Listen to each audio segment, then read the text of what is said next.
There is a particular kind of fear that does not erupt with orchestral strings or cinematic bombast. It breathes slowly behind you. It walks with patient, measured steps.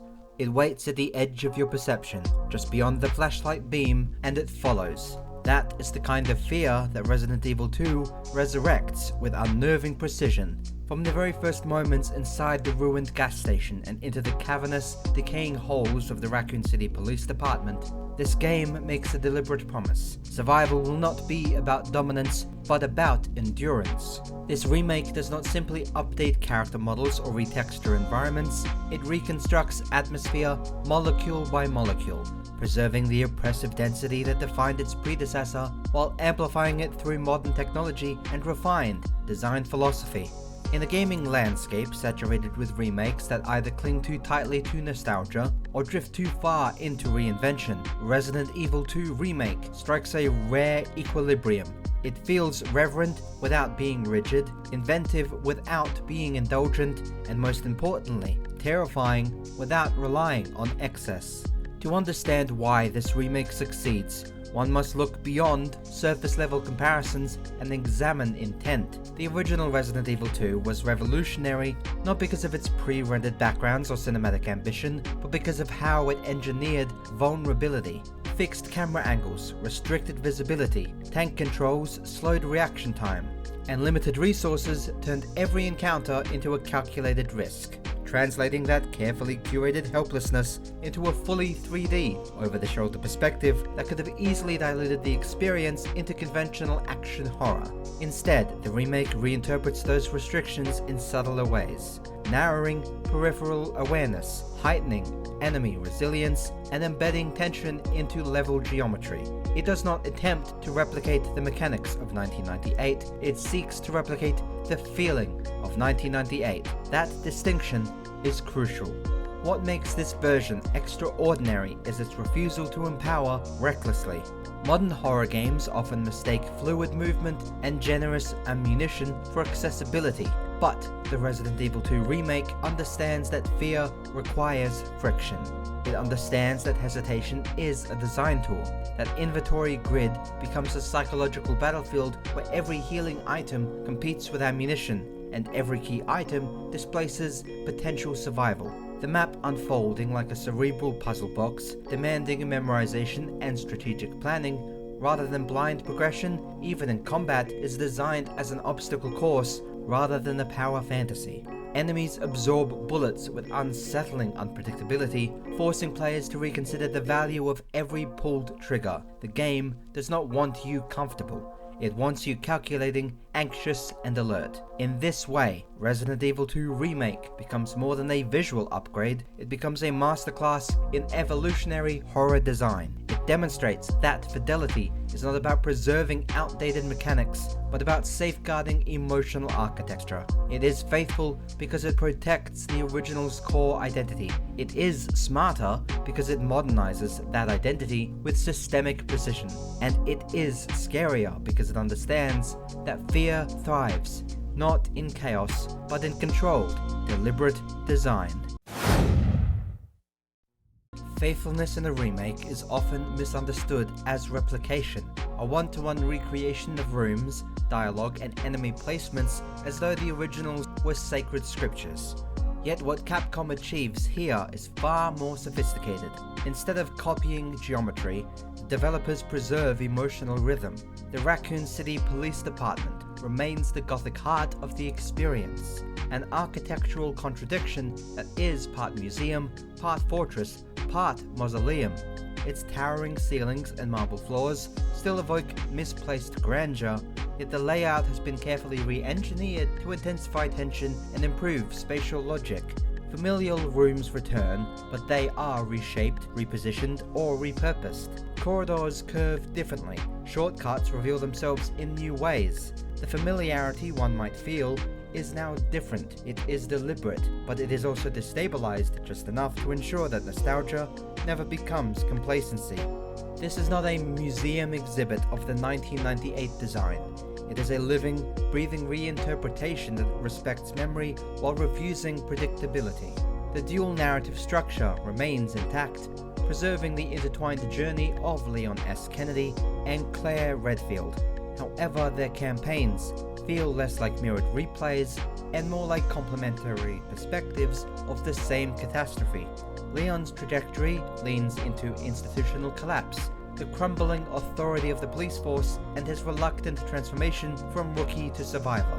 Claire's path, conversely, emphasizes compassion amid chaos, particularly through her interactions with vulnerable survivors. Their characterizations are modernized with stronger performances, nuanced facial animations, and more grounded dialogue, yet their essential identities remain unchanged. They are still inexperienced individuals thrust into an impossible situation, still defined by resilience rather than bravado.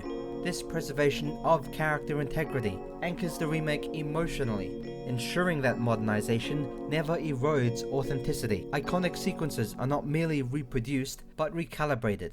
The descent into the sewers feels filthier and more suffocating, amplified by dynamic lighting and grotesque environmental detail. The underground laboratory, once a stark contrast to the police station's classic architecture, now pulses with sterile menace. Its cold, clinical design, underscored by flickering lights and echoing alarms, the escalation from grounded survival horror to bioorganic nightmare unfolds with deliberate pacing, mirroring the tonal trajectory of the original while smoothing transitions that once felt abrupt.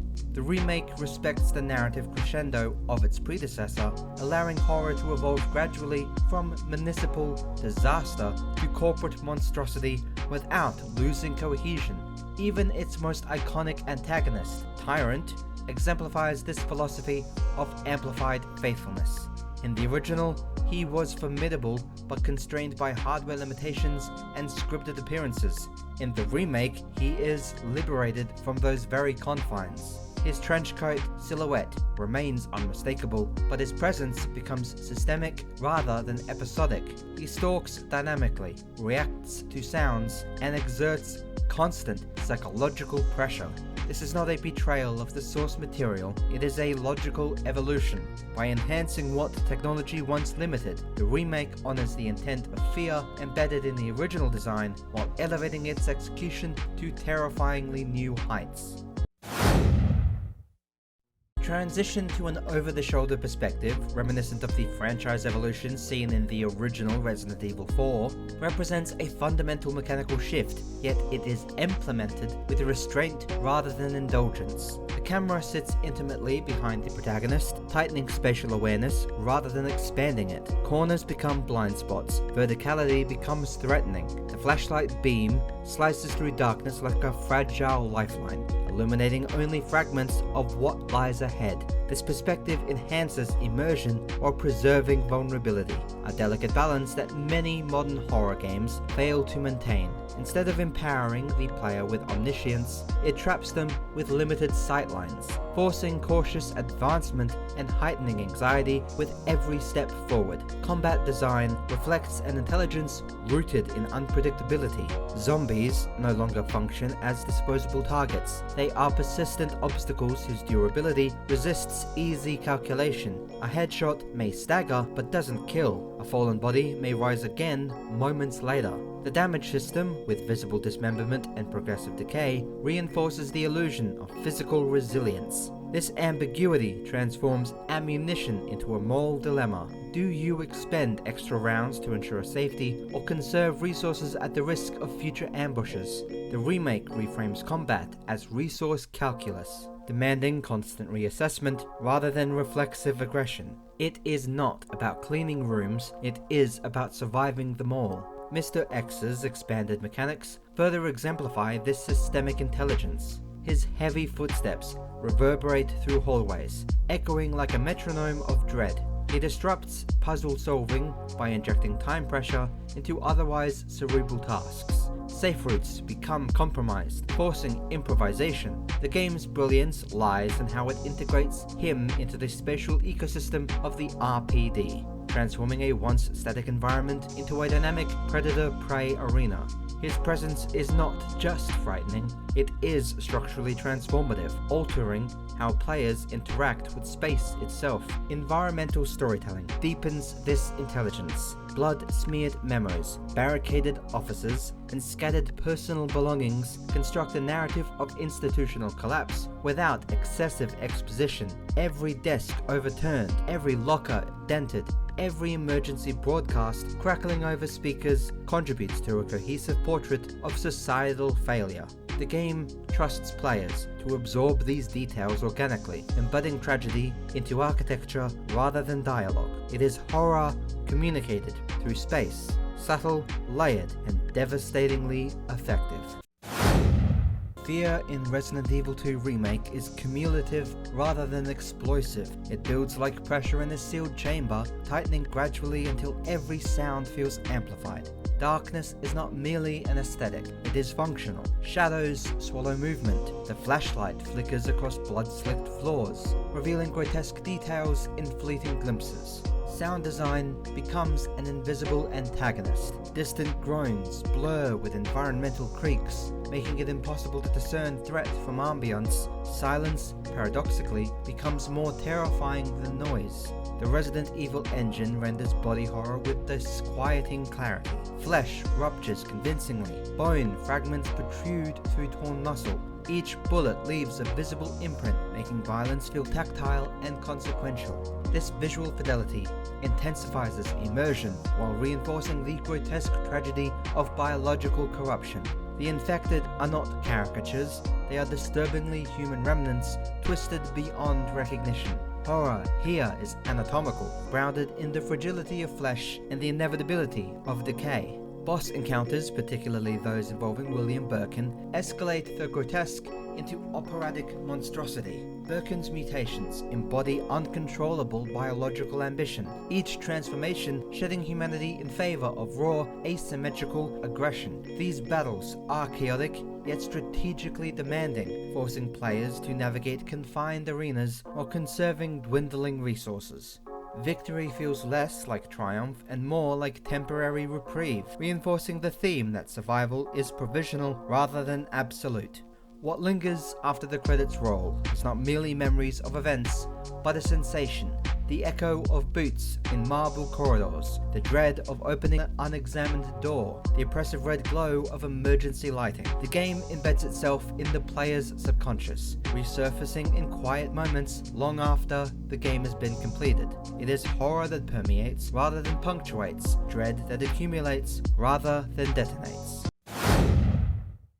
Resident Evil 2 Remake stands as a rare convergence of reverence and reinvention. It demonstrates that honoring legacy does not require stagnation, and that modernization need not sacrifice identity. Ultimately, Resident Evil 2 Remake is not just a return to the beloved Raccoon City, it is a reminder of why we feared it in the first place, and why, even decades later, we still do.